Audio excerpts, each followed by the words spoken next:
Duncan, this IHER Energy Services, Right. and this is Michael Hanratty. Hi, Michael. Is Pleased to meet involved you. as How are you? Pleased to meet you. Good to see you. Energy Actions in-house energy consultant, involved in a lot of the European programmes, as we've done for so many years. So you're doing a lot of European programmes too? Yes, we've been doing European programmes since 1991.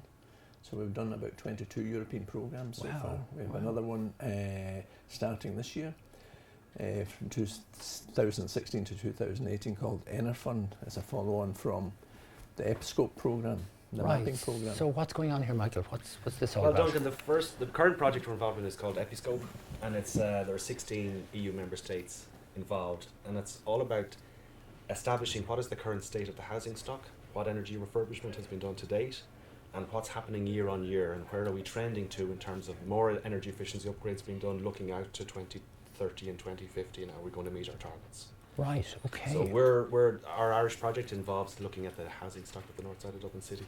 Okay, so you've picked the north side of Dublin as a kind of a prototype, is it? Correct, exactly. Yeah. Okay, tell us about it. Well, we've gone out and done a lot of work in terms of field work, but as a parallel exercise to that, what we've also done is a very interesting aspect of it, which other countries haven't done. What we've done is we've got all of the BER data, and we've got access to all of the BER data files. We've geocoded them to produce a whole series of really interesting maps, which give us a picture of the current state of the housing stock and its energy performance. And is there enough building energy ratings carried out in Ireland to do this? There is over 30% of the stock now have BER certs. And can you then base it on that amount, the average? It's not a scientific sample, but it's a very, very solid sample. So and we have actually done some testing of it to see how close it is. We've done some random sampling as well. So, but it gives us a very, very good picture. So what we've done is created a whole series of maps. We've geocoded all of the BER data and aggregated it to what are called small areas. So these are the largest, or the smallest, geographical areas as defined by the census. So they're typically areas of between 1 to 200 houses. So not alone first of all, we can say this is one shows the building age, and as you can see, the darker colours here are the older. Blues are older. Close to the centre of the city, and then it changes as you go out. But this is all data that's in the string of data within the BER search that's picked up when the BER is done. If I simply go to, for example, to the BER bands. Here we can see the BER bands.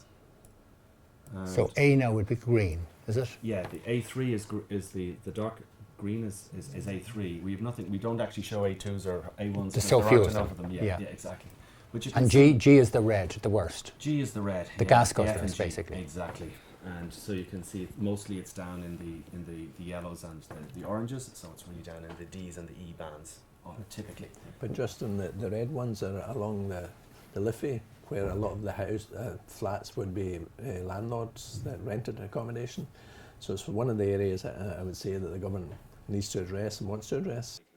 So Duncan, an interesting map that we can show here from some of the data we have, for example, would be to show the wall types, which this is very interesting because this gives you a good idea in terms of what the types of walls are and therefore how you go about insulating them. So you can see here we have solid brick walls, timber frame walls. Concrete hollow block was very common. You can see it out in the suburbs, very common in the 1950s. Very 60s common and very poorly performing. Yeah. Then we have some solid mass concrete. These are typically would have been former Dublin City Council houses from the 30s and the 40s. And then cavity wall in yellow is more common, perhaps out in the newer areas. That's double leaf wall. Yes. And what we've done as well is we can actually pick up the insulation performance of the walls, again from the BER data, and we've geocoded that as well. So here if we go to what are called the U values, which is a measure of the rate of heat loss, and a bit like on the BER scale, we follow the same colour coding, where red is the worst and green is the best. You can see here where either red or the orange colour are either uninsulated walls or poorly insulated walls. So again, we can see, looking across the north side of the city, that most of the walls on the existing houses that have BER certs have either no insulation or poor levels of insulation. And in an instant, it gives you a snapshot of the scale of the task that we have nationally. This is replicated nationally. It gives you an indication of the scale of the task that that's in front of us in terms of meeting 2050 carbon dioxide Absolutely. reduction targets of 80%. Yeah. At the current rate, we're way short of it, so we need some dramatic interventions in the years ahead. So what we've actually done is we've combined the BER rating data with overall income data. So if you go to, we have another map here where we bring up the census data, and this one is actually a Pubble from a Pubble data source, which shows the 10 affluence income deciles. So what we show here are from the most deprived areas, which are in the browner colours, to the most affluent areas in the darker blues. And we've overlapped this data. What we've done is we've taken the three lowest deciles in terms of the most deprived households, and we've combined that with the 3 lowest BER rating bands, the E, F and G bands, and that gives us another map which is called our fuel poverty indicator map. So again, on this map, the areas that are highlighted here, as I've moved the bar here to increase the transparency level, or to reduce the transparency level, you can see the darker areas in green are showing areas which potentially may have higher levels of fuel poverty. This is not a scientific study, but it's just an example of how you can overlay geocoded BER data with geocoded deprivation data. And is that a pattern around the country? Are you seeing this as typical of what's going on around Yes, the country? it's very typical. The average BER score is a D2 here, and that would be replicated nationally. Yeah. So there's lots of newer houses coming on that have good energy ratings, but there's an awful lot of the older stock, obviously, therefore has even poorer energy ratings than D2. And a D2 compared to, say, a passive house, what's the difference? Well, it's a colossal, Duncan, both in terms of annual running costs, in terms of the CO2 emissions, and in terms of comfort values. Is it 10 times the energy demand? I couldn't say a multiple of that, but possibly. Quite in that order? Quite of that order, yes. So we have a massive problem. Yeah. And this is all around the country. By the way, are you going to actually do this work all over the country? Or is it just going to be applied to Well, this particular North pilot, Dublin? this particular pilot was done for the north side of Dublin. Yeah. But just to say that the key result we found from the study, our study, was that in order to achieve the 80% reduction in CO2 by 2050, we would have to have 75% of the stock will have to have had a deep retrofit by 2050. That is getting to an A3, A2, and we'll have to have a 60% decarbonisation of the electricity net supply. So it means we have a massive task ahead in order to get the housing stock in sufficient shape that we'll meet our 2050 targets. Many of the houses here would be Dublin City Council houses as well, and we're working closely with Dublin City Council as regards to insulation, so they welcome this whole mapping because it helps to identify where they can plan their programme to address those houses. Right, so this could be very useful for all county councils around the country. Oh, this whole thing. All local authorities would be, I know some of the other local authorities are very interested and very keen to have it, but yeah, absolutely.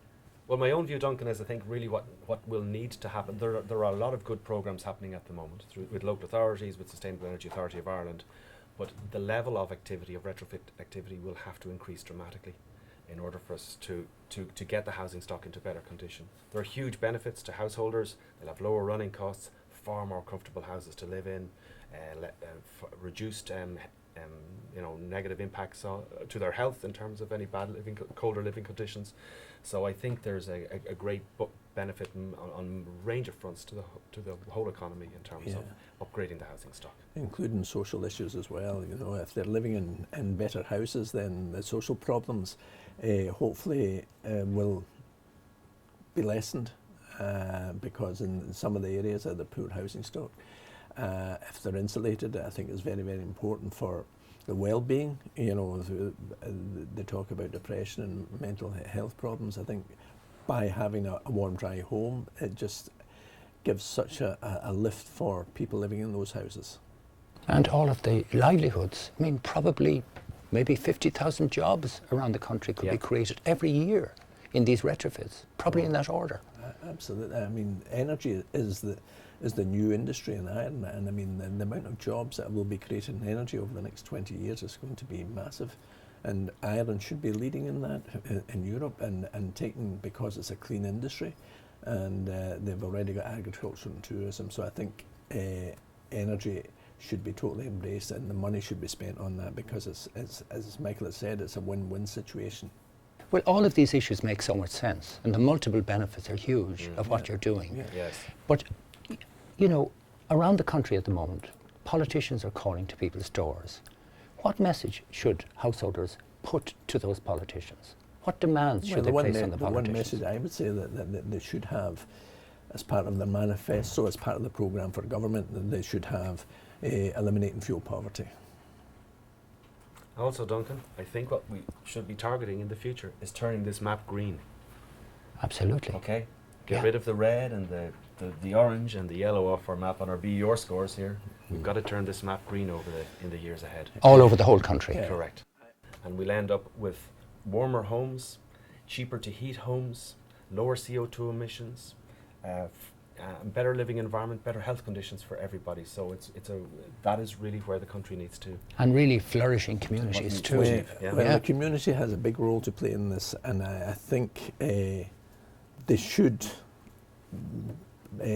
go to politicians and everyone else, but they have their own responsibilities as well, especially in rural areas. They should be looking for more supports as regards their housing, as regards their community centres. SEI run a Better Energy Communities. It's fantastic.